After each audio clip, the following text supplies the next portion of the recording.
Sí, doña Berta Zapater, 2 minutos y medio. Gracias, presidente. Bueno, sí, así es, pero yo quería que usted viniera aquí a sede parlamentaria y nos lo contara, porque realmente a nuestro grupo nos sigue sorprendiendo que no se apueste por el turismo. Teníamos que ponerlo encima de la mesa, porque al final el que no se abran nuevos destinos turísticos a lo que nos lleva es ir a la cola de las comunidades autónomas que usted sabe que en estos momentos pues están apostando, y así lo están diciendo muchos de los directores generales de turismo de otras comunidades autónomas, como el de Valencia, como el de la comunidad,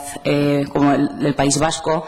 que están diciendo que estamos en un momento en el que las compañías están apostando por incrementar las conexiones, y los propios directores generales dicen que tenemos que aprovecharlo. Que es muy triste que Aragón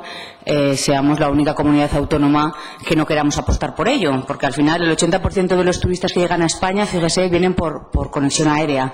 y Zaragoza, con posición estratégica en la que tenemos en estos momentos en el norte de España, pues nos facilitaría mucho que ese turismo, que es un turismo de interior, que le hemos visto a usted de defender, de gastronomía y demás, que no es el turismo de sol y playa, pues es muy difícil que sin tener un aeropuerto como el de Zaragoza para dar posibilidad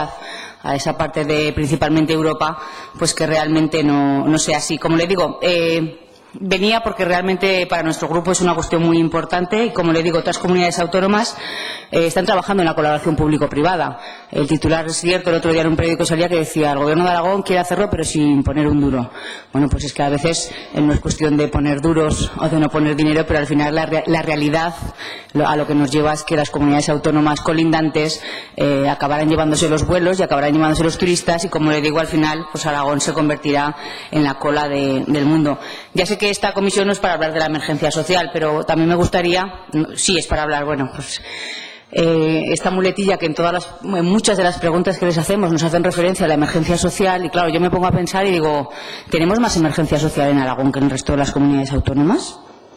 Porque al final el resto de comunidades autónomas lo están haciendo, algunas con presupuestos similares o parecidos a Aragón, y simplemente pues a lo mejor en vez de justificarlo usted con respecto a la emergencia social tendría que decir directamente pues que no apuesta por el turismo y que no apuesta por las conexiones internacionales. Como le digo, no creo que Aragón tengamos más emergencia social, y de ser así pues bueno, lo entenderíamos, pero como le digo, creo que nos vamos a quedar a la cola, y por lo tanto es muy triste, y nuestro grupo considera que su departamento no apueste por esta conexión.